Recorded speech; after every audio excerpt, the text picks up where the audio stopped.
Hello everyone, welcome to commerce classes. और आज हम पढ़ेंगे सेल्स रिटर्न के बारे में।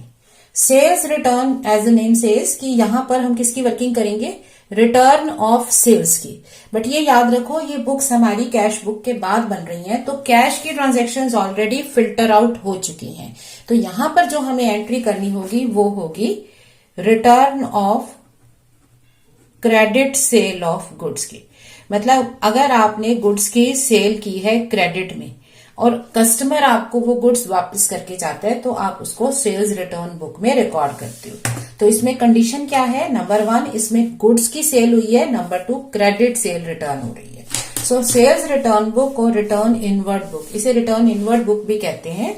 It's a subsidiary book in which return of credit sale of goods is recorded. अब ये रिटर्न इनवर्ड क्यों है, आपने सेल की, ये आपने पेन सेल कर दिया, अब कस्टमर को क्वालिटी अच्छी नहीं लगी, वो वापस लेके आया कि ये आपका बिजनेस है, ठीक है, तो वो वापस लाया कि ये ठीक क्वालिटी का नहीं है, इसे रिटर्न कर दो। तो ये इन आपके बिजनेस में वापस इन हो गया, तो इसलिए इसे रिटर्न इनवर्ड बुक भी कहते हैं। अब इसमें क्या होता है, जब आप ये क्रेडिट सेल्स रिटर्न होती हैं तो इसमें एक क्रेडिट नोट इशू किया जाता है। जैसे परचेज रिटर्न में डेबिट नोट होता है, यहां पर क्रेडिट नोट होता है। क्रेडिट नोट किस लिए, क्योंकि जब हमने सेल की थी तो जो क्रेडिट सेल जिस पर्सन को की थी वो हमारा डेटर बन गया था। डेटर मतलब डेबिट बैलेंस वाला। अब जब वो सामान वापस करने आएगा तो अब वो हमारा डेटर नहीं रहेगा, उसका जितना भी डेटर का बैलेंस है अकॉर्डिंगली उस बैलेंस को कम करना पड़ेगा। तो डेटर में कमी मतलब क्रेडिट करना, तो इसलिए उसे हम क्या इशू करते हैं, क्रेडिट नोट इशू करते हैं। तो ये याद रखो। अब आप रिवर्स कर रहे हो ना, सेल के साथ डेटर बनते हैं तो रिटर्न के साथ क्रेडिट नोट जाते हैं। सिमिलरली जब परचेज की बात हो रही थी तो उसमें डेबिट नोट गया था, ठीक है, तो आप इसे क्रेडिट नोट के थ्रू रिकॉर्ड करते हो। क्रेडिट नोट में क्या है, it is a document issued to the customer, it is an evidence that entry has been made, credit entry has been made in the customer's account. आप entry करोगे ना इसकी, तो आप देखोगे कि क्रेडिट साइड में एंट्री होगी। So it is prepared in duplicate. Duplicate में क्यों, एक आप अपने पास रखते हो एज अ बिजनेसमैन, आपको रिकॉर्ड रखना है, और एक आप कस्टमर को दे देते हो कि ये तुम्हारा क्रेडिट नोट हो गया, इसको आप एडजस्ट मतलब अमाउंट में कर लेंगे, क्योंकि उसके पास भी रिकॉर्ड होना चाहिए ना। अब फॉर्मेट सेम है, date, particular, credit note, ledger folio, फिर कॉस्ट की detailing, cost, all type of taxes, expenses इसमें भी नहीं आते हैं क्योंकि आपने गुड्स बेच दिए। अब अगर कस्टमर को वो पसंद नहीं आ रहे हैं तो वो खुद आके रिटर्न करके जाएगा, तो यहाँ पर आपका कोई एक्सपेंडिचर नहीं होगा, ना आपको पैकिंग करनी है, ना आपका कार्टेज लग रहा है, तो यहाँ भी एक्सपेंसेस का कॉलम नहीं आता, ठीक है। अब यहाँ पर आप क्या लिखते हो, गिवन डेट को आप जो भी कस्टमर है उसका नाम लिखते हो, जैसे उसमें लिखते थे परचेज बुक में, सेल्स बुक में, सबका सेम फॉर्मेट है। That is why I am saying ये चारों बुक्स बनाना बहुत सिंपल है। अब आप इसमें लिख दोगे जितनी चीजें ली, किस प्राइस पे ली, यहां ये दोनों चीजें कंफर्म होनी चाहिए। मतलब अगर क्वांटिटी डजन्स में है तो प्राइस भी डजन में, क्वांटिटी यूनिट में, प्राइस भी यूनिट में, इस तरह से लिखना है। ओके, अब यहां आप डिटेल लिख दोगे। उसके बाद आप इसमें लेस करोगे अगर आपने कोई ट्रेड डिस्काउंट दिया है, क्योंकि जो डिस्काउंट आपने सेल के टाइम पे दिया था वो वापस कैंसिल होगा। अगर आपने 1000 की चीज है, डिस्काउंट के बाद 900 में क्रेडिट में बेची है, तो जब वापस करने आएगा तो 900 ही काटोगे ना, पूरा 1000 थोड़ा ना काटोगे। तो जो डिस्काउंट आपने पहले उससे दिया था अब उसे वापस कैंसिल करना पड़ेगा। सिमिलरली जो आपने टैक्सेस उससे कलेक्ट कर लिए थे, ठीक है, तो वो भी आपको यहां पर कैंसिल करने हैं, तो उनकी रिकॉर्डिंग भी होगी, ये सब आ जाएंगे। अब यहां पर ये जो है, ये टोटल अमाउंट जो आया, इसमें कॉस्ट कितनी है, इसमें टैक्सेस कितनी है, ये सब आप लिख देंगे और इनका टोटल यहां पर मैच करेगा। यही टोटल यहां पर आ जाएगा मैच करके, ये हो जाएगा एक कस्टमर, सिमिलरली दूसरे कस्टमर का नाम, और इसी तरह से ये चलता रहेगा। अब एट दी एंड क्या होता है, हम कोई भी बुक बनाए, कोई भी स्टेटमेंट बनाए, एंड में उसकी कास्टिंग की जाती है या टोटलिंग की जाती है। तो इस बुक की भी टोटलिंग की जाती है, तो इसे बोलते हैं casting of sales return book या casting of return inward book. Casting का मतलब है टोटल कर दो, फिर इसकी एंट्री की जाएगी और इसकी लेजर पोस्टिंग की जाएगी। तो इसकी जर्नल एंट्री या लेजर पोस्टिंग से पहले इसे एक क्वेश्चन से आराम से समझ लेते हैं। सो सपोज हमारे पास है, you are to prepare sales return book for the month of April in the books of Ramlal and sons April 6 को क्या हो रहा है, goods return by Ganga Prasad and company. तो April 6 Ganga Prasad and company, ठीक है ना। ओके, अब ये लिख दिया क्या रिटर्न कर रहा है वो, 2 table fans eight the rate of 1000 each. तो कितना अमाउंट हो गया, 2000। अब डेबिट नोट नंबर कुछ नहीं दे रखा, छोड़ दो। 2000 लेस ट्रेड डिस्काउंट, इस पे ट्रेड डिस्काउंट भी लिया हुआ था, तो ट्रेड डिस्काउंट 15%। तो इसका मतलब गुड्स की वैल्यू थी 1700। अब इस पे सीजीएसटी और एसजीएसटी भी लेना है, तो वो आउटपुट वाला होगा क्योंकि ये सेल वाले अब कैंसिल होंगे, ठीक है। Output SGST eight the rate of 6% each. So 102। Okay, दूसरा भी 102 6%, सो 1904 आ गया। अब कॉस्ट कितनी है, 1700। 102 दोनों टैक्सेस हैं तो आईजीएसटी नहीं है। अब अगला क्या है, अप्रैल 12 प्रभात इलेक्ट्रिकल्स। सो अब प्रभात आपको क्या वापस कर रहे हैं, 2 room coolers at the rate of 2125 each. So 4250 add IGST. अब इसमें आपके पास डिस्काउंट नहीं है, सिर्फ आईजीएसटी है एट द रेट ऑफ 12%। सो 12% आप इसका ले लेंगे 510, तो 4760, ठीक है ना। गुड्स की कॉस्ट हो गई 4250 और 510 इसमें आईजीएसटी है।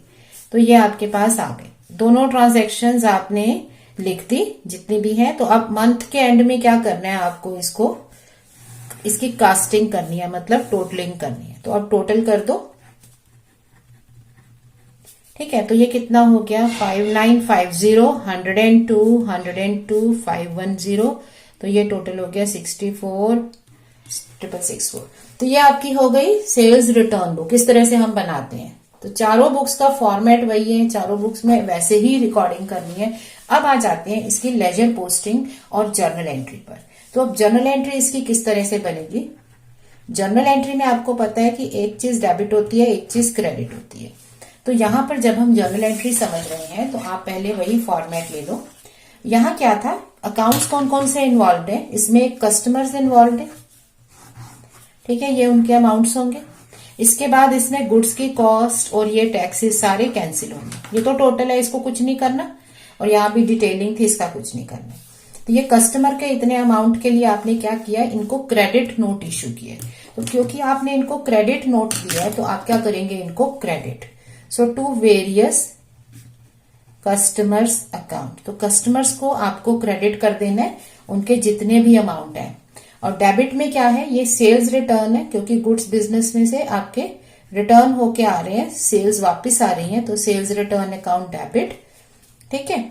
Output CGST, SGST and IGST जितने भी हैं वो सारे आप एक एक करके डेबिट करोगे। तो सबको ये डेबिट और ये क्रेडिट। एक चीज अगर आती है ना तो दूसरा इजीली कर सकते हो, क्योंकि ये कौन थे, ये कस्टमर थे जो गुड्स वापस लेके आए हैं, तो उनको हमने डेबिट नोट इशू किया होता है, इसलिए इनको डेबिट करते हैं। सॉरी, इनको हमने क्रेडिट नोट इशू किया होता है, तो इनको हमें क्रेडिट करना है। हम सेल्स रिटर्न बुक कर रहे हैं ना। इसको दूसरे वे से समझो, तो ये थे कस्टमर। कस्टमर क्या होता है हमारा, कस्टमर हमारा डेटर होते हैं, क्योंकि हमने उसको सेल की होती है ना। अब जब वो सेल रिटर्न कर रहा है, जब वो कस्टमर बना, सेल की, तो उसको डेटर बना दिया, डेबिट कर दिया कि तुमने हमें पैसा देना है। अब जब वो सेल वापस कर रहा है कि नहीं मुझे नहीं चाहिए, इसकी क्वालिटी अच्छी नहीं है, या आपने गलत टाइम पे दी है, ठीक है ना, जो भी रीजन रहा हो, अब अगर वो वापस कर रहा है तो अब वो आपका डेटर नहीं रहेगा ना। अब ये तो नहीं हो सकता कि वो सेल्स गुड्स भी वापस कर दे और पैसे भी आपको देगा, फिर वो अब आपको पैसे नहीं देगा उतने जितना रिटर्न हो रहे। So he is no longer your debtor. तो जब डेटर बना था तो डेबिट किया था, तो डेटर अब कैंसिल करना पड़ेगा उसको हटाने के लिए। तो कस्टमर्स को क्रेडिट कर दिया। तो दोनों लॉजिक है, क्रेडिट नोट दे रहे हैं इसलिए क्रेडिट करना है, या उनका अकाउंट कैंसिल हो रहा है इसलिए क्रेडिट करना है। और ये आपके खर्चे भी कैंसिल है। जब सेल होती है तो सेल क्रेडिट में लिखते हैं एज एन इनकम, तो सेल रिटर्न मतलब इनकम में कमी हो गई, तो इसे डेबिट कर दो। ये टैक्सेस जो पहले कलेक्ट किए थे वो भी रिटर्न करने हैं, तो ये हो जाती है इसकी एंट्री। अब आ जाते हैं लेजर पोस्टिंग पे। तो लेजर पोस्टिंग क्या है? कस्टमर के अकाउंट में आपको जितने भी कस्टमर है, क्रेडिट साइड में आपको सेल्स रिटर्न और जीएसटी सारा लिखना पड़ेगा। तो जितने कस्टमर इन्वॉल्व हैं सबके अकाउंट बनेंगे। इसके बाद सेल्स रिटर्न अकाउंट, या आप बना रहे हैं जीएसटी अकाउंट। आउटपुट जीएसटी मैं एक ही बोल रही हूं, हालांकि इसमें तीनों बनेंगे, सीजीएसटी, एसजीएसटी, आईजीएसटी। इनमें आएंगे अमाउंट्स डेबिट में, क्योंकि ये हो रहे हैं डेबिट। तो यही पोस्टिंग है, एक का डेबिट है दूसरे का क्रेडिट है। तो यही चीज हम क्वेश्चन से समझते हैं। तो यहां पर क्या हो गया, गंगा प्रसाद और प्रभात इलेक्ट्रिकल्स को हमने डेबिट, हमने उनको क्रेडिट नोट इश्यू कर दिया था, सॉरी। सो आप क्या करोगे, to Ganga Prasad and company and Prabhat electricals, ये डेटर है, अब कट रहे हैं, तो इसलिए इनको क्रेडिट नोट देके इनका अकाउंट कम कर दिया, तो इनको क्रेडिट कर दो। बदले में डेबिट क्या होगा, हमारे पास सेल्स रिटर्न, गुड्स वापिस आ गए हैं, ठीक है।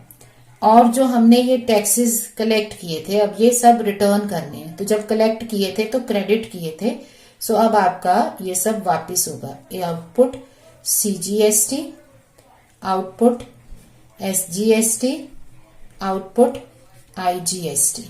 तो सबके रेलेवेंट अकाउंट्स आप क्लोज कर दोगे, ठीक है। तो ये हो जाता है। अब इसका टोटल मैच करेगा यहाँ ग्रॉस टोटल जो हमने किया था ग्रैंड टोटल के साथ। अब इसकी लेजर पोस्टिंग समझो। तो लेजर पोस्टिंग कैसे होती है, ये सारे अकाउंट्स में डेबिट में आएगा और इन दोनों में क्रेडिट में। तो जब आप गंगा प्रसाद का अकाउंट बनाओगे, ये पर्सन है, इसको हमने क्रेडिट नोट दिया है, क्रेडिट किया, तो इसके अकाउंट में क्रेडिट में आएगा बाय सेल्स रिटर्न। तो उसकी कितनी सेल्स थी, गंगा प्रसाद की 1700 की सेल्स रिटर्न हुई थी, और by output CGST and output SGST account 102 and 102। ये हम बैलेंस या टोटल नहीं कर रहे हैं, क्योंकि हम सिर्फ रेलेवेंट पार्ट दिखा रहे हैं। उसकी रिटर्न हो रही है तो उसकी सेल भी तो कहीं ना कहीं हुई होगी ना। तो जब हम कंप्लीट क्वेश्चन करेंगे तो हम इसमें टोटल बैलेंस सब कुछ करेंगे, लेकिन अभी नहीं। प्रभात इलेक्ट्रिकल्स, इसमें भी क्रेडिट में बाय सेल्स रिटर्न, तो उसकी सेल्स थी 4250 की, और उसका था आउटपुट आईजीएसटी 510, ठीक है ना। ये आ गए। अब ये बाकी के चारों अकाउंट को क्या करना है, डेबिट, क्योंकि एक चीज क्रेडिट है तो दूसरी डेबिट है ऑटोमेटिकली। ये यहाँ पर हमारा क्रेडिट नोट इनको इश्यू किया गया, ये यहाँ पर डेबिट नहीं है, क्रेडिट नोट होते हैं। सेल्स रिटर्न में क्रेडिट नोट होते हैं, ठीक है। वो फॉर्मेट में मिस्टेक हो गई थी। अब आप बना दो इसमें सेल्स रिटर्न अकाउंट, ठीक है। इसके अलावा output CGST account, similarly IGST, SGST भी बनेंगे। तो सेल्स रिटर्न में क्या लिखेंगे, क्योंकि इसमें डिफरेंट अमाउंट्स के टोटल हैं, सो टू सन्ड्री, ठीक है। हमें कहा क्या लिखना होता है, to sundries as per sales return book for the month of April 2020, ठीक है। इसी तरह से आउटपुट सीजीएसटी में भी हमें 102 का टोटल मिल रहा है, लेकिन इसमें तो डिफरेंट अमाउंट्स हो सकते हैं ना। अब हमने जो एग्जांपल किया इसमें एक ही था, बट इन रियलिटी जब आप एक रियल बिजनेस सिनेरियो में जाते हैं उसमें बहुत सी ट्रांजैक्शंस हो सकती हैं। So sundries as per sale return book for the month of April 2020। Similarly हम बना देंगे output SGST, output IGST. So जब हम फुल क्वेश्चन करेंगे उसमें ये सारी चीजें बनेंगी, बट वो बहुत लेंदी हो जाता है और फुल फ्लेश्ड क्वेश्चन आपकी बुक्स में आता भी नहीं है। आपके पेपर्स में आपका आता तो रेलेवेंट पार्ट ही है, परचेज बुक आ जाएगा, सेल्स बुक आ जाएगा, रिटर्न बुक्स आ जाएंगी, जर्नल प्रॉपर आ जाएगा, तो अलग अलग आएगा, या फिर लिमिटेड ट्रांजेक्शन आएंगे। सो अब हमने सब्सिडियरी बुक सारी कर ली, कैश बुक कर ली, पेटी कैश बुक कर ली, और ये चारों गुड्स की बुक्स भी कर ली। तो टेक्निकली हमारा जो जर्नल है, जो हमारी ट्रांजेक्शन है, उसमें से सारी कैश की ट्रांजेक्शन कट गई, सारी गुड्स की ट्रांजैक्शन कट गई, तो अब जो बाकी की ट्रांजैक्शन बच गई, मतलब जो गुड्स से रिलेटेड नहीं है और जो कैश में नहीं है, non cash non goods transactions, उनको हम रिकॉर्ड करते हैं जर्नल प्रॉपर में। ठीक है, जैसे फर्नीचर है, आप अपने बिजनेस के लिए, शॉप के लिए फर्नीचर क्रेडिट में खरीदते हो, तो वो आपका आएगा जर्नल प्रॉपर में। ठीक है ना, तो उसके लिए आपका जनरल जर्नल होगा। या आपने डेप्रिसिएशन अप्लाई कर दिया, इस तरह की जो ट्रांजैक्शंस बुक्स में नहीं आती हैं वो हमारी जर्नल प्रॉपर में जाती हैं। तो जब हमें जर्नल प्रॉपर आएगा बनाने को, तो उसमें क्या होगा, हमें ट्रांजैक्शंस दी होंगी और हमें उसमें से पिक करनी होंगी कौन सी ट्रांजैक्शंस हैं जो सब्सिडियरी बुक्स में रिकॉर्ड हो गई हैं, वो हट जाएंगी, बाकियों को जर्नल प्रॉपर में लिखेंगे। So next time we'll understand journal proper. हमें सिर्फ ये समझना है कि जर्नल प्रॉपर में लिखना क्या है, क्योंकि उसके जर्नल एंट्रीज बनाने का प्रोसेस तो आपको ऑलरेडी पता है, वो तो आप बनाओगे। आपको सिर्फ बाकी की जर्नल एंट्रीज ट्रांजैक्शन समझनी है कि जो ट्रांजैक्शन सब्सिडियरी बुक में चली गई वो वहीं की हो गई, जो बाकी बच गई वो हमारा जर्नल प्रॉपर में आ जाएगी। रूल्स पुराने ही चलेंगे, कुछ नया नहीं है। ठीक है, so that topic is going to be very easy and very interesting. Okay, so meanwhile आप इन बुक्स को प्रैक्टिस करो। You can solve some questions from जो भी आप बुक फॉलो करते हो उसमें से कुछ क्वेश्चंस प्रैक्टिस करो। सी, प्रैक्टिस इज द की। जितना आप प्रैक्टिस करोगे उतना ये चीजें आपके अंदर बैठेंगी, आपको याद होने लगेंगी। क्योंकि हम रट्टे मारेंगे तो वो बहुत मुश्किल है। कोई भी सिस्टम जो होता है, इतना बड़ा सिस्टम है आपका अकाउंट्स का, वो रट के नहीं चलेगा, समझ के चलेगा। ठीक है, so keep practicing, keep learning and stay happy. Thank you.